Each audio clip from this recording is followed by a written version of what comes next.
Pitch উঠে গেছে, তৈরি হয়েছে ছোট বড় অসংখ্য গর্ত। বৃষ্টি নামলেই তাতে জমে থাকে পানি। দেখে বোঝার উপায় নেই এটা সড়ক না জলাশয়। এ চিত্র সিলেট ঢাকা মহাসড়কের প্রায় ৩ কিলোমিটার রাস্তার। মাত্র ৫ মিনিটের পথ পাড়ি দিতে সময় লাগে আধা ঘন্টারও বেশি। সিলেট থেকে মহাজিরুল ইসলাম রাহাতের পাঠানো তথ্যচিত্রে ডেস্ক রিপোর্ট। ঝুঁকি নিয়ে প্রতিদিনই চলছে শত শত যানবাহন। ভাঙাচোরা সড়কে কমছে গাড়ির গতি, এতে প্রায় সময় লেগে থাকে যানজট। ফলে এই সড়ক পাড়ি দিতে চালকদের রীতিমতো যুদ্ধ করতে হয়। বিশ্ব রোডে যে ভাঙ্গাটা বিশাল ভাঙ্গা, মানে আপনি লোড গাড়ি আইতে গেলে মনে করেন একটা লোড গাড়ি ব্রেকের কারণে ওই মনে করেন পিছার ৮-১০টা গাড়ি লেগে দেখা ওই ডাইনে লয় বামে লয় ঢুকাই যায়, মানে পুরো একটা ক্যাসেল লেগে যায় জায়গাটা। আর ওই ক্যাসেলের কারণে আপনি ১৫-২০ কিলো রাস্তা মনে হয় জাম লেগে যায়। রাস্তা বলবো কিন্তু গাতা খনন তো মানে সংস্কারের কাজ নাই দেখে সমস্যা। যাত্রীদের পাশাপাশি চালকদেরও ভোগান্তি পোহাতে হচ্ছে। সিলেট ঢাকা মহাসড়কের চণ্ডীপুল থেকে হুমায়ুন রশিদ চত্বর পর্যন্ত প্রায় ৩ কিলোমিটার রাস্তার বেহাল দশা। ৫ মিনিটের পথ পাড়ি দিতে সময় লাগে ৪০ মিনিট। আমাদের তো জীবনের অর্ধেক চলে যায়, তারপরে গাড়ির বিভিন্ন ধরনের ক্ষতি হয়, আর রোডে যাত্রীদেরও হয়রানি, বাচ্চা কাচ্চা থাকে, তো মনে করেন রোডের অবস্থাও খারাপ, ভাঙ্গাচোরা। জামও পড়লে যায় কি ৫ ঘন্টা ৬ ঘন্টা নীলা যদি পরিস্থিতি হয় আমরা কিলা টিপটাপ মারতাম, কিলা চলতাম ভাই, চলার মতো না ভাই।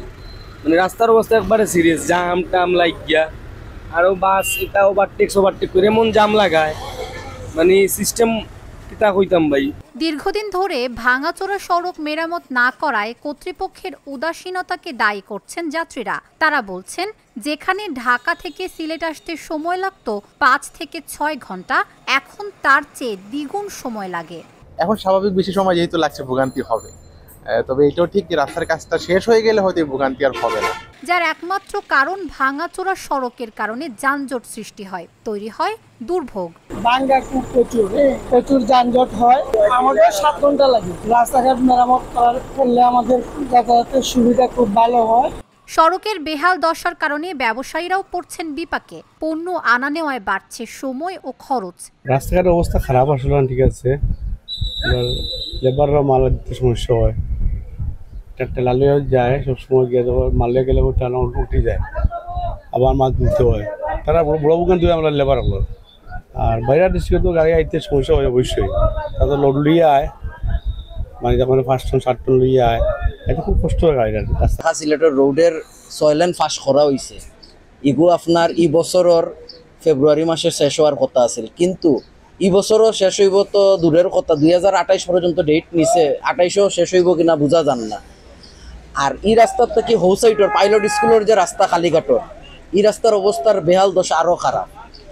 বরাবর অনর কমিশনার বারে বারে উঠিয়া ঘর ঠিক করব, কিন্তু ঠিক তো আদৌ করেন না, কোনো উদ্যোগও নিজ তরফ থেকে লন না তারা। ইতিমধ্যে টেন্ডার প্রক্রিয়া শেষ করে ফাইল অনুমোদনের জন্য প্রধান উপদেষ্টার দপ্তরে পাঠানো হয়েছে। অনুমোদন পেলে কাজ শুরু হবে, বললেন সিলেট সওজের নির্বাহী প্রকৌশলী। সমাজেও দেখছে যে এটা কিভাবে টেন্ডার মিলে কে পাচ্ছে না পাচ্ছে, তারপরে সবাই এখানে রিলেটেড হয়ে, তার মানে কোনো একটা ভুল থাকে, কারো যদি ইচ্ছা যদি ভুল থাকে এটা করার সুযোগ থাকে, এখানে অনেকগুলো মানুষের যোগ করা। জেলা প্রশাসক জানালেন, ২ থেকে ৩ মাসের মধ্যে ঢাকা সিলেট ৬ লেন প্রকল্পের সিলেট অংশের জমি অধিগ্রহণ শেষ হবে, আর ৫ থেকে ৬ মাসের মধ্যেই পুরোদমে কাজ শুরু হবে। আমাদের মোটামুটি সিলেট অংশ অ্যাকুইজিশন আমরা আশা করছি আগামী ২-৩ মাসের মধ্যে কমপ্লিট হবে। ইতিমধ্যে কিন্তু আপনার ইউটিলিটি যেগুলো ছিল, বিদ্যুতের লাইন টেনশন, সেগুলো কিন্তু সরিয়ে ফেলা হয়েছে, তারা কাজ শুরু করে দিয়েছে। আমরা আশা করছি হয়তো আগামী অল্প দিনের মধ্যে ৫-৬ মাসের মধ্যে একটা ফুল সুইংয়ের পুরো রাস্তা কাজটা শুরু হবে। আর আরেকটা অসুবিধা হয়ে গেছে যে যেহেতু এই রাস্তাগুলো করা হচ্ছে, তো এই জন্য মেনটেন্যান্সের জন্য এখানে আসলে বাজারটা খুব একটা নাই, ফলে মেনটেন্যান্স করতে পারছে না। আমরা মেনটেন্যান্সের জন্য যোগাযোগ মন্ত্রণালয়ে আমরা পত্র দিয়েছি, আমার এখানে আমার এক্সচেঞ্জ মহোদয় আছেন। তো ফলে হয়েছে কি, আমরা সবাই মিলে চেষ্টা করছি যে সাময়িক হলেও মেনটেন্যান্সের কিছু বরাদ্দ দেওয়া হয়, যাতে করে এই যে কষ্টটা মানুষ ভোগ করতেছে এটা যেন কিছুটা হলেও লাঘব হয়। ভাঙাচোরা রাস্তায় যানবাহনের ক্ষতি, যাত্রীদের দুর্ভোগ আর সময়ের অপচয় সব মিলিয়ে জনজীবন বিপর্যস্ত। দ্রুত সংস্কার কাজ শুরু না হলে এই দুর্ভোগ আরও দীর্ঘায়িত হবে। Dhaka journal, news desk.